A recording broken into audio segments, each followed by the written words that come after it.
दोस्तों आज की इस वीडियो में हम लोग बात करने वाले हैं टर्की की यानी कि तुर्की की। क्योंकि वहाँ पर दो बड़े डेवलपमेंट हुए हैं।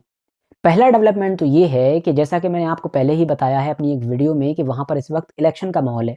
अब आप कहेंगे 2023 में तो इलेक्शन हुए, तो भाई ये है लोकल इलेक्शन जो 31 मार्च को होने वाला है। लोकल बोले तो जो मेयर वगैरह होते हैं सिटीज़ के, उनको चुना जाना है। तो पिछला जो लोकल इलेक्शन हुआ था उसमें रजब तैयब अर्दोगान की पार्टी दो जो वहाँ की मेजर सिटी हैं, जो मशहूर सिटी हैं, अंकारा और इस्तांबुल, दोनों जगह पर हार गई थी, अपना मेयर नहीं बना सकी थी। तो इस बार इनकी पार्टी की और खुद रजब तैयब अर्दोगान की ये भरपूर कोशिश है कि किसी तरह से इन दोनों सिटीज़ को भी कैप्चर कर लिया जाए। तो इसीलिए पूरा टर्की इलेक्शन के माहौल में है और साथ ही साथ रजब तैयब अर्दोगान भी इलेक्शन के माहौल में है। खूब कैंपेन वगैरह कर रहे हैं, रैलियाँ वगैरह कर रहे हैं, बयानबाजी कर रहे हैं। इसी बीच उन्होंने एक बयान दिया, स्टेटमेंट दिया, या ये कह सकते हैं कि ऐलान किया कि ये जो लोकल इलेक्शन है ये मेरा आखिरी इलेक्शन है।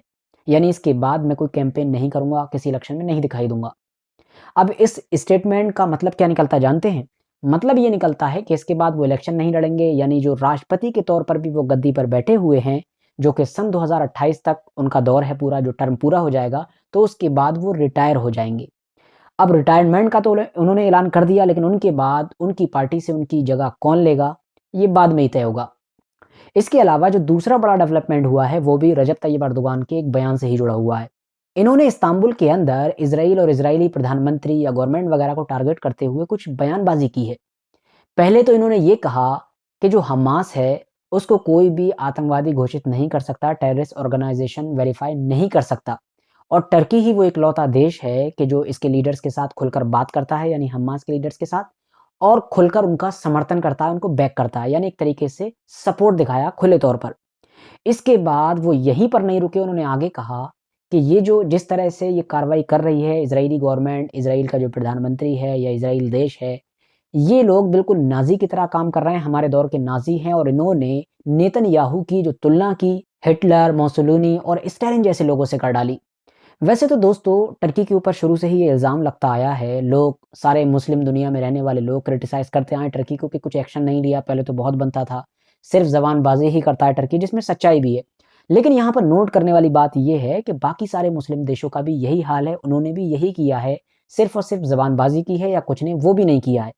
लेकिन मैं यहाँ पर ये बात ज़रूर कहना चाहूँगा कि अगर बयानबाज़ी का भी कॉम्पिटिशन देखा जाए ना कि किसने अच्छी बयानबाज़ी की, तो उसमें टर्की ज़रूर जीत जाएगा। क्योंकि इतनी सख्त बयानबाज़ी या इतने खुलकर इस तरह की बयानबाज़ी सिर्फ़ टर्की की ही तरफ से आई है। वरना जो कतर जैसे देश भी आप देखेंगे जिन्होंने खुले तौर पर हमास को हम हमेशा से सपोर्ट किया है, वहाँ पर उनका हेडक्वार्टर बना कर दिया, वहाँ पर वो रहा करते थे उनके लीडर्स वग़ैरह, तो कतर वग़ैरह की तरफ से भी इस तरह के बयान नहीं आते हैं।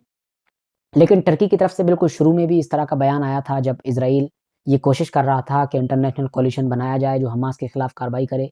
तो टर्की ने कहा था उस वक़्त भी अपने पार्लियामेंट के अंदर अर्दोगान ने कहा था कि जो हमास है वो कोई टेररिस्ट ऑर्गेनाइज़ेशन नहीं है, बल्कि वो फ्रीडम फाइटर्स हैं जो अपनी ज़मीन के लिए लड़ रहे हैं, मतलब मुजाहिद कहा था उनको एक तरीके से।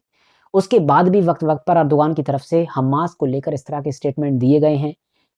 हिटलर और जो नेतन्याहू है उसकी भी तुलना लगातार की गई है। एक बार तो बयान में कहा रजब तैयब अर्दोगान की तरफ से कि ये जो नेतन्याहू है ये हिटलर से भी वर्se है, यानी हिटलर से भी ज़्यादा बुरा है। तो बिल्कुल इसी तरह का ही एक बयान फिर से दिया गया रजब तैयब अर्दोगान की तरफ से जो मैंने आपको बताया, और इस पूरे बयानों की सीरीज़ में एक बयान और जुड़ गया है। बाकी दोस्तों अगर देखा जाए तो मुमकिन है कि ये जो बयान है रजब तैयब अर्दोगान का, ये भी इलेक्शन की वजह से दिया गया हो, क्योंकि इन्फ्लेशन रेट वगैरह मैंने आपको बताया पहले ही बहुत ज़्यादा हाई हो चुका है टर्की में।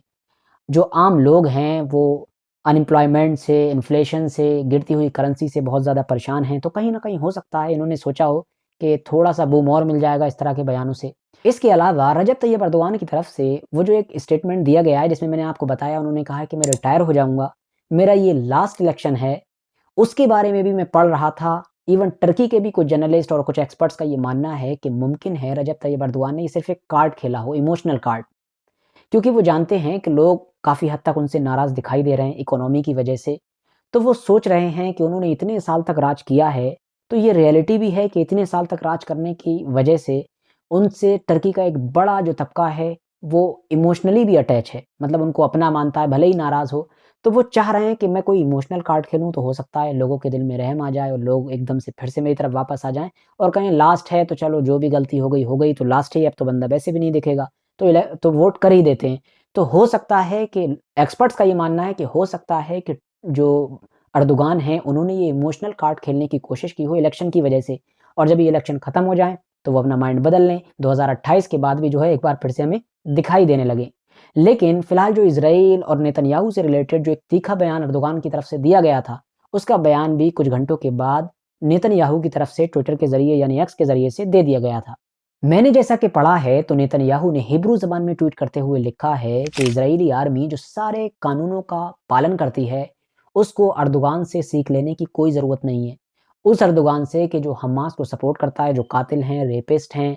इसके अलावा नेतन्याहू ने आगे ये भी लिखा कि ये वो इंसान है जो अर्मीनियन जेनोसाइड को नकारता है, उसका इनकार करता है। ये बंदा कुर्दों का जेनोसाइड करता है, उनको मारता है और अपने खुद के देश में भी उन जर्नलिस्ट को टारगेट करता है, उन ऑपोजिशन लीडर्स को टारगेट करता है जो इसको चुनौती देने की कोशिश करते हैं।